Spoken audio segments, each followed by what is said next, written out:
watching News 25. Local coverage you can count on. News 25 is brought to you by J.K. Nelson Law, voted best of Pahrump for 4 years. Give them a call, 775-727-9900. News 25 is also brought to you by Gunny's Air Conditioning and Heating. New, service, and repair. Call Gunny's, 775-727-6800.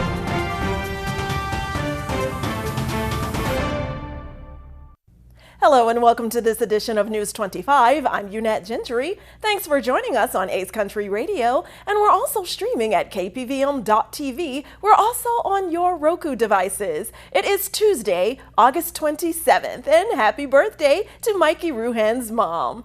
And in our top story, earlier this week, a pedestrian in Las Vegas is killed by a vehicle.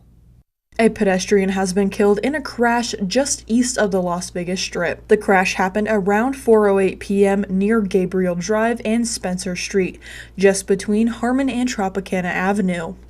Police say evidence at the scene and surveillance video showed a male pedestrian was lying near the south edge of Gabriel Drive for undetermined reasons. A 61-year-old driving a Nissan Titan eastbound on Gabriel Drive allegedly struck the pedestrian with the right side wheels of the pickup truck. Police say the pedestrian died at the scene. Las Vegas Metro said the driver did not display any signs of impairment and remained at the scene. Las Vegas Metro also says the pedestrian's death marks the 95th traffic-related fatality in the Las Vegas Metropolitan Police Department's jurisdiction for 2024. This collision remains under investigation by Las Vegas Metro, and Las Vegas Metro did not give News 25 any other details, but News 25 will keep you updated on this developing story.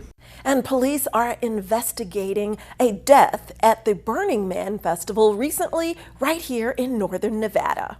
On the opening day of the Burning Man Festival in Nevada's Black Rock Desert, a woman was found deceased. Burning Man, an annual festival celebrated for its focus on art, community, and self-expression, featuring the symbolic burning of a large structure and drawing tens of thousands to create a temporary city, is currently under investigation by authorities and event organizers. The Pershing County Sheriff's Office identified the deceased woman as 39-year-old Kendra Fraser. Festival Emergency Services discovered her unresponsive at approximately 11:30 a.m. on Sunday, August 25th, the first day of the festival. Despite immediate life-saving efforts by responders, Fraser was pronounced dead by sheriff's deputies upon their arrival. Sheriff Jerry Allen reported that deputies confirmed the death shortly after receiving notification from Burning Man's emergency dispatch. The investigation remains open as an autopsy is conducted to determine the cause and manner of death. Burning Man organizers expressed their condolences to Fraser's family and friends. They emphasized their commitment to safety and support, stating that Desert Rangers and crisis support teams are available throughout the event. They are cooperating fully with the investigation but declined to provide further details out of respect for the grieving family. Last year, a similar incident occurred when a California man died from drug intoxication amid heavy rainfall that turned the desert into mud, complicating emergency response efforts. This year's investigation is the first reported death at Burning Man during the festival's current iteration.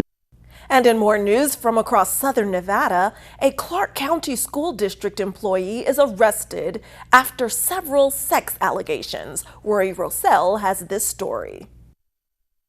The Clark County School District Police Department have arrested a district employee on allegations of attempting to contact a minor for sexual purposes. Jerusalem Garcia, a 20-year-old specialized program teacher's assistant at El Dorado High School, has been taken into custody on August 23rd and booked into the Clark County Detention Center. Garcia faces one charge of contacting or attempting to contact a minor by a person of authority for sexual reasons. The arrest came after an investigation conducted by the Clark County School District at El Dorado High School on the same day. Garcia has been employed with the district since August of 2021. In response to the charges, the school district has placed her on administrative leave in accordance to the terms of the negotiated agreement.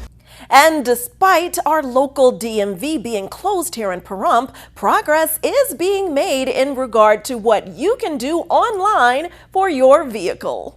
Some good news for those affected by the Pahrump DMV closing. All Nevada DMVs are introducing a new feature called Rapid Registration, which allows people to upload required documents for vehicle registration online via the Drive NV portal. This system aims to streamline the registration process by enabling document approval remotely. However, customers still need to schedule an appointment to pay and pick up for their license plates at a DMV office. Initially, this service is available for home means Nevada plate registrations and is limited to DMV offices on Sahara Avenue and in Elko. The DMV plans to expand this feature to include more license plates and offices statewide. The agency is in the midst of modernizing its computer system, which includes a gradual rollout of online service offerings. Originally pegged as a $125 million project expected to be completed in 2026, the DMV said earlier this year that it will now cost $425 million and last until 2029. And we have news from the presidential campaign trail. Vice President Kamala Harris agrees to an interview on CNN this Thursday at 6 p.m. local time, and her VP pick, Tim Walz, will also appear with her during her first interview on television following her nomination for the Democratic slot for the candidate of president. And in other news regarding Vice President Harris and her bid to become the next president of the United States, she has now agreed to a debate on September 10th with the representatives of former President Donald Trump's team. And they are in agreements and negotiations regarding whether or not the microphones will be live throughout the entire debate or whether they will be muted. That debate is set for September 10th. And the VP picks J.D. Walz and Tim will actually debate on October 1st. And President candidate Donald Trump spoke to the National Guard Association's conference, which serves as a monumental military event. News 25 Las Vegas correspondent Maria Centers joins us with highlights from that occasion. U.S. President Donald J. Trump addressed the National Guard Association's 146th General Conference and Exhibition in downtown Detroit, marking 45's seventh visit to our sister swing state of Michigan this year. In his address, the GOP presidential nominee spoke of his proven track record to the U.S. military and how he plans to safeguard America if elected. We're going to build a great Iron Dome for missile defense around our nation. Other countries have it. Israel has it. You know, Ronald Reagan wanted this many years ago, but we didn't have the technology at that point. But now we have the technology, so we're going to do the great Iron Dome, and it's all going to be built in our country. Since 1992, the association has hosted at least one major party presidential candidate. We will never forget those brave warriors who made the supreme sacrifice for our country. They will live in our hearts forever. And to all the Gold Star families, our gratitude is everlasting, will be everlasting always.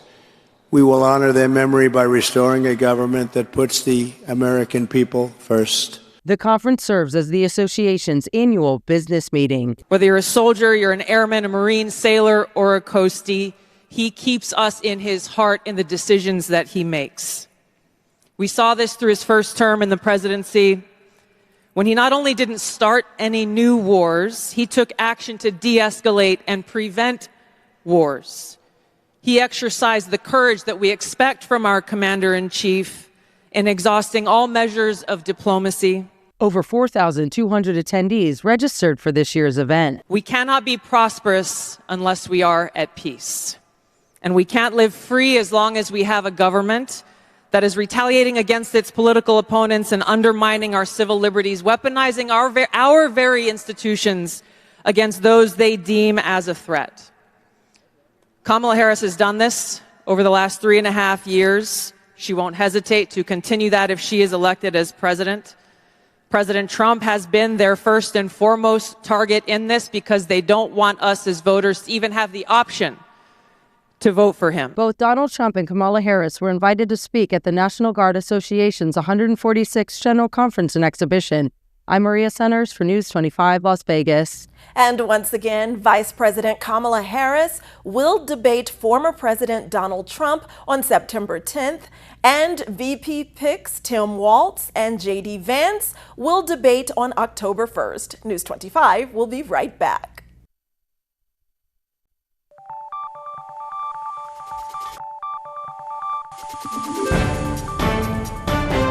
You're watching News 25. Local coverage you can count on. Welcome back to News 25 and streaming on our new Ace Country radio app. Be sure to download it for free today. And turning back now to local news, we spoke with Michelle Kelly, the owner of H&M Feed here in Pahrump, to find out what they have to offer. Good morning. My name is Michelle Kelly, and we have a small family-owned business here. It's a full-service feed store in Pahrump, Nevada. We call it H&M Feed, and it's Harker Ranch. We're here at Harker Ranch Farms. Our address is 556 North Blagg Road. We are located on a 500-acre hay farm, so it doesn't look much like a feed store when you enter our property. You come back to the largest building, and we have a big sign that says H&M Feed. Where my partner on this 500-acre farm, my partner Paul Harker and his boys grow and harvest 4,500 tons of hay, and it's gorgeous, gorgeous hay. I just love walking through the fields and seeing what he does. And some of the hays that he's grown here are alfalfa, ryegrass, teff grass, three-way, triticale, Sudan sorghum, and pearl millet. And that's just what he's grown over the last few years. The Harkers also farm and harvest 12,000 tons of hay up north in Ely, Nevada. Up there we get premium alfalfa, orchard blend. We take samples of that hay and we send it to the forage labs back east, and that tells you what the nutrients are from the analysis from that. And so we know what we're feeding your animals, and we try to give them the best we can. We sell both 3-string and 6-string bales of hay, and they range from 90 pounds of hay to 1,600 pounds. We guarantee our horse quality hay, and that's unique also. We have grass-fed beef cattle on site, and we do not give them hormones, so it's a good quality beef. We are proud to be the only West Coast distributor of flyaway shavings. It's a phenomenal product. It repels rodents, snakes, and flies. Our feed store is open to the public 9 to 5, Monday, Tuesdays, Thursdays, Fridays, and Saturdays. We're closed on Sunday and Wednesdays. We have a full shop and warehouse full of all the pelleted feeds for all your livestock, domestic animals. If you need something that we don't have in stock, give me a holler. We'll do our best to find it and get it for you. My staff and I always strive to provide excellent customer service, and we'll do our best for you and your animals. We welcome the community, and we want to build relationships with you as well as earn your business. Remember, H&M Feed for all your animal needs, 775-790-6409. Thank you. Well, this is a very sweet name pairing. Pink Box Donuts is teaming up with the pop singer Pink for a one-day only special offer for you to possibly win concert tickets to go see Pink in concert in September. Pink Box Donuts and Live Nation Las Vegas have partnered together for an exclusive one-day-only promotion tomorrow, Wednesday, August 28th, to offer customers a chance to win tickets to a Pink concert on September 13th at Allegiant Stadium by finding a Pink ticket inside of a specially curated Pink Box Donut. On August 28th, 9 participating Pink Box locations in the Las Vegas Valley will offer a Pink Donut, which is a white frosted donut filled with birthday cake whip and pink decor. Customers who buy a 6-pack of donuts, including at least one Pink donut, will have a chance to find the Pink ticket in their Pink donut. To win a pair of concert tickets to see Pink at Allegiant Stadium on Friday, September 13th. A total of 9 customers, one at each participating location, will win a pair of concert tickets. Customers can purchase donuts starting at 6 a.m. on Wednesday, August 28th, while supplies last. To find out the participating locations or to find out the official rules of this promotion, you can visit pinkboxdonuts.com/pinkofficialrules. Or for more information about Pink Box Donuts, the store locations, hours, or donut varieties, please visit pinkboxdonuts.com. Well, Mikey Ruhan has a slam dunk for us now in sports.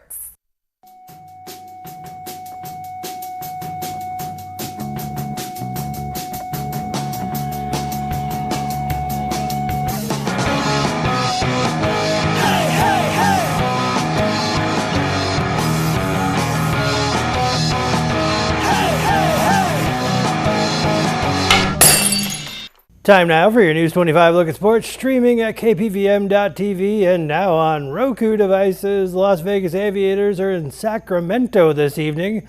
They're taking on the River Cats. First pitch, 6:45. MLB catcher Danny Jansen made history on Monday when he became the first player in league history to play for two opposing teams in the same exact game. It all started on June 26th when Jansen went up to bat for the Toronto Blue Jays, and then rain began pouring at Fenway Park, prompting umpires to suspend play. Then Jansen was traded to the Red Sox. So when gameplay resumed just after 2 p.m. Monday, 65 days after it began, Jansen entered the game as the catcher for the Red Sox. The Las Vegas Aces are in Dallas this evening. They're taking on the Wings. That game is in progress. And Pahrump Valley High School Volleyball is hosting Indian Springs High School this evening. That match is in progress. And that's your News 25 look at sports. Thanks so much, Mikey. You knock it out the park every time. And stay tuned. We'll be right back with more local news.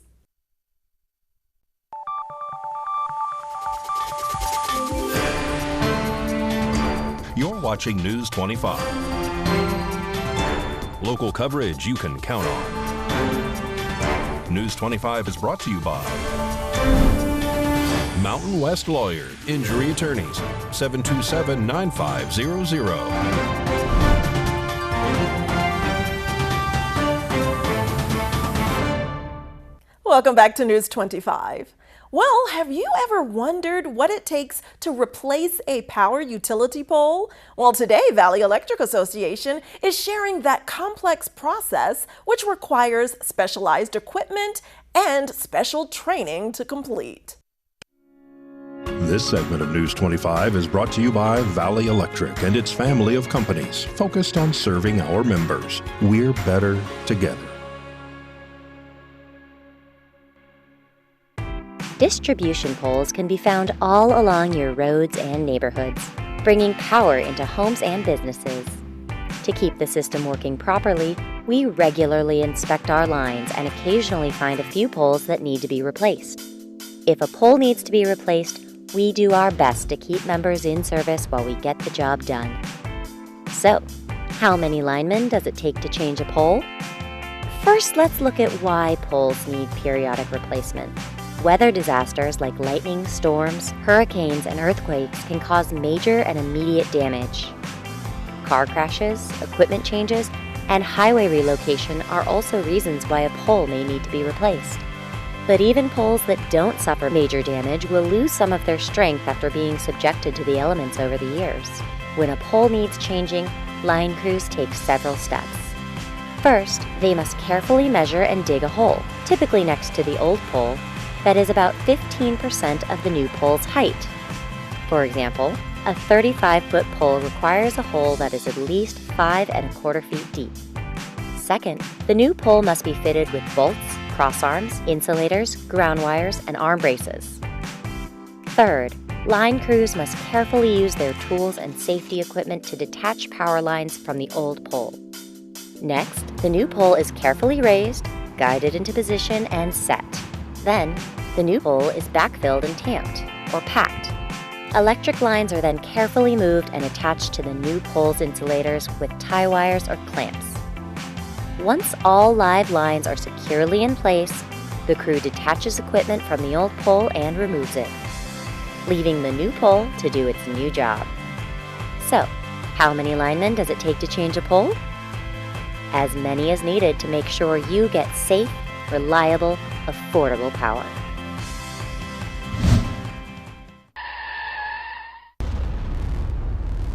News 25 WeatherCam is brought to you by Lerner and Rowe Injury Attorney's Office in Pahrump. In a wreck, need a check? Call 702-877-1500.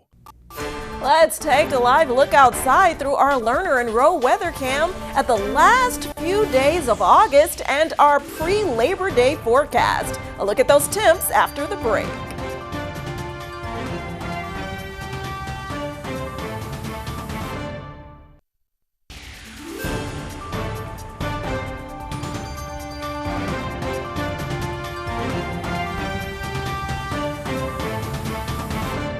Good evening, Nevada. I'm Kaylee Bentler in the News 25 Weather Studios with some regional weather to start with. Up in Fernley, we're at 92 degrees.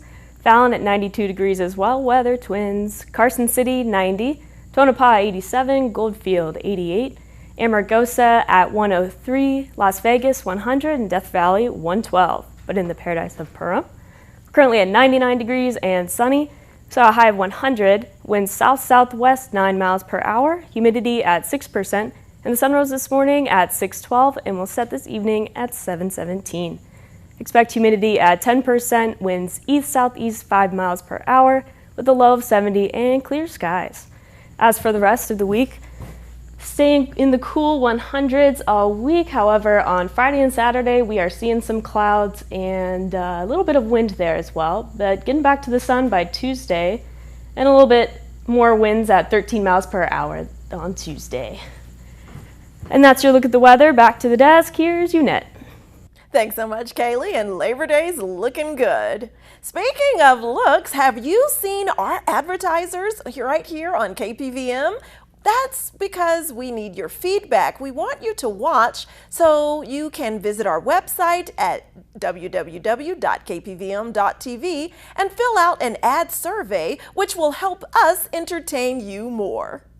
Well, that does it for this edition of News 25. I'm Unette Gentry, and from all of us here at KPVM and A's Country Radio, thanks for tuning in, and we'll see you on the air next newscast. Good night.